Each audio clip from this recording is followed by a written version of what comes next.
Hello दोस्तों, आपका हमारे चैनल डिसेंट हिंदी स्टोरीज़ में बहुत बहुत स्वागत है। Welcome friends to our channel decent Hindi stories.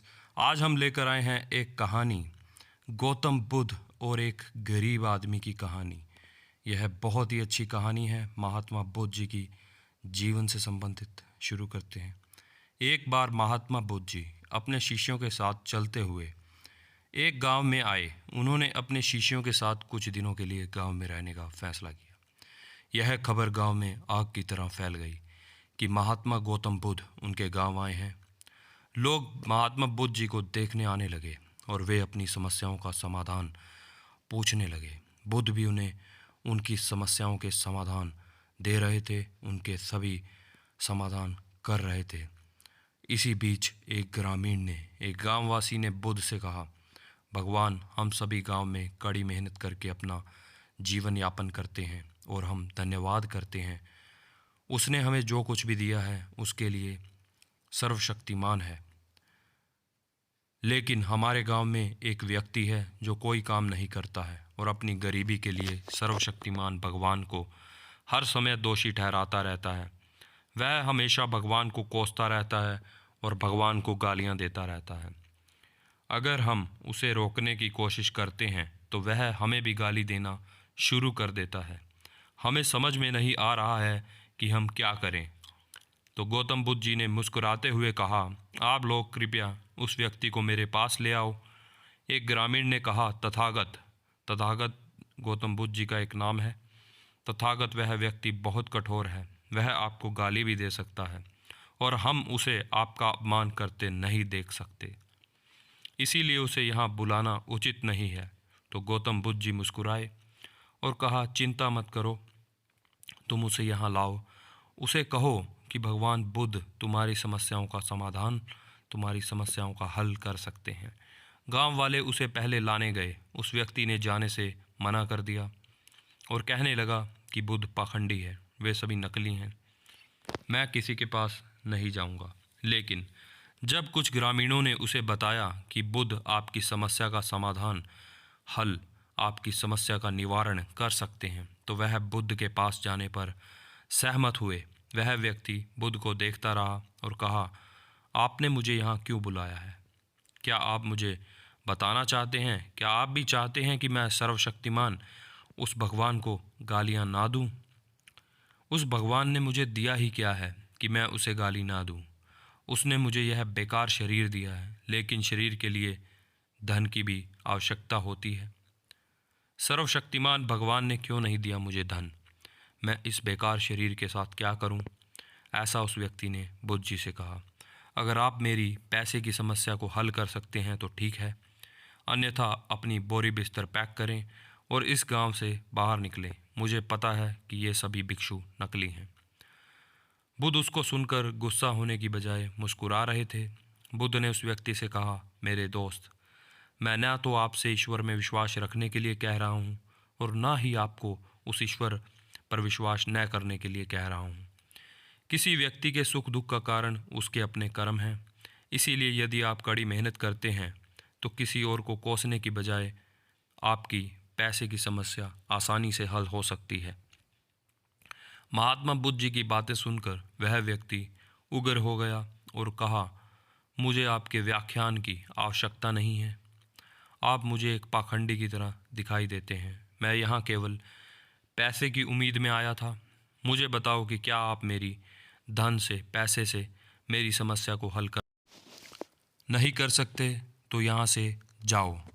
तो बुद्ध ने देखा कि यह व्यक्ति को समझ में नहीं आ रहा है। जैसे बुद्ध ने उस व्यक्ति से कहा, देखो दोस्त, मेरे पास पैसे तो हैं नहीं और ना ही मुझे कभी किसी भी पैसे की ज़रूरत है, लेकिन हाँ, मैं एक राजा को जानता हूँ। मैं उस राजा से पैसे ले सकता हूँ, लेकिन बदले में आप उस राजा को भी कुछ देना पड़ेगा। उस आदमी ने कहा कि मैं राजा को क्या दे सकता हूँ, मेरे पास उसे देने के लिए तो कुछ है ही नहीं। तो महात्मा बुद्ध जी ने कहा, राजा का एक बेटा है जो जन्म से अंधा है। राजा के चिकित्सा सलाहकार ने कहा है कि अगर वे एक जीवित व्यक्ति की आंखें प्राप्त करें तो वे इलाज कर सकते हैं। राजा के बेटे को आंखों की सख्त ज़रूरत है। अगर तुम अपनी दोनों आंखें राजा के बेटे को दान दे दो तो राजा तुम्हें तुम्हारे वजन के बराबर सोने के सिक्के देगा और फिर तुम इन सिक्कों से अपना जीवन जी सकते हो। उस व्यक्ति ने क्रोधित होकर कहा कि तुम क्या कह रहे हो? मुझे अपनी आंखें देनी होंगी। मैं अपनी आंखें किसी को क्यों दूं? आदमी ने कहा, हाँ, मुझे पैसे की ज़रूरत है, लेकिन इसका मतलब यह नहीं कि मैं पैसे के लिए अपनी आंखें बेच दूं। अगर मेरे पास आंखें नहीं होंगी तो मैं उस धन का, उस सोने के सिक्कों का, उस माया का, उस दौलत का क्या करूँगा? तो बुद्ध जी ने कहा, ठीक है, अगर दोनों आंखें नहीं दे सकते तो कम से कम एक तो दे ही सकते हो। तुम्हारी एक आंख की भी मैं तुम्हें राजा से तुम्हारे वजन के बराबर सोने के सिक्के दिलवा दूंगा। उस एक आंख के बदले भी तुम्हारे वजन के बराबर ही सोने के सिक्के दिलवा सकता हूँ। उस आदमी ने कहा, क्या तुम पागल हो गए हो? मैं सोने के सिक्कों के बदले में अपनी एक आंख भी नहीं दूंगा। मेरी आंखें अनमोल हैं, मैं अपनी कीमती आंखें कैसे बेच सकता हूँ? तो महात्मा बुद्ध जी ने कहा, अगर आपको बदले में पैसे चाहिए तो आपको भी राजा को बदले में कुछ देना ही होगा। वह उस आदमी ने कहा, मेरी आंखें अनमोल हैं, आप कृपया इस मामले को छोड़ दें, मुझे पैसे की ज़रूरत ही नहीं है। मैं किसी भी कीमत पर अपनी आंखें बेचना ही नहीं चाहता। यह सुनकर महात्मा बुद्ध जी ने कहा, मेरे प्यारे दोस्त, अभी कुछ क्षण पहले आप अपने शरीर को बेकार कह रहे थे, लेकिन अब आप कह रहे हैं कि आपकी आंखें अनमोल हैं, कीमती हैं। आपकी आंखें आपके शरीर का एक छोटा सा हिस्सा हैं। अगर आपकी आंखें अनमोल हैं तो फिर आपका पूरा शरीर बेकार कैसे हो सकता है? उसका तो बहुत ही ज़्यादा मूल्य होगा। गौतम बुद्ध के इन शब्दों को सुनकर उस व्यक्ति की आंखों में आंसू आ गए और वह गिर पड़ा बुद्ध जी के पैरों में और रोने लगा।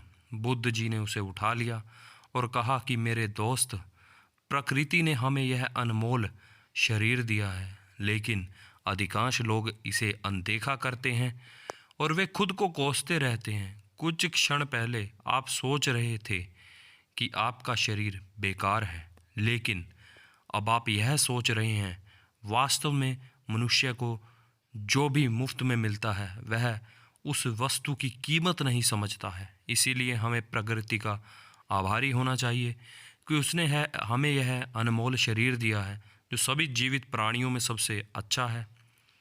खुद को कोसने की बजाय परमात्मा को धन्यवाद देना चाहिए कि आपको इतना खूबसूरत बनाया है। आप विचार करें कि दुनिया में बहुत से ऐसे लोग हैं जिनके पास पैसा भी है लेकिन वो देख नहीं सकते, लेकिन फिर भी वे परमात्मा का धन्यवाद करते हैं।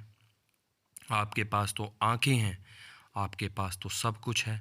प्रकृति ने जिसको जैसा बनाया है उसको खुद को स्वीकार करना चाहिए और उसके लिए परमात्मा को धन्यवाद देना चाहिए, क्योंकि हमारे पास बहुत सी ऐसी चीज़ें हैं जो बहुत बहुत धनवान व्यक्तियों के पास भी नहीं होती। तो यह थी आज की कहानी। आशा है आपको यह कहानी अच्छी लगी होगी। अगर अच्छी लगी है तो please like and share the video and subscribe this channel, press bell icon for notifications. Thank you, have a good day.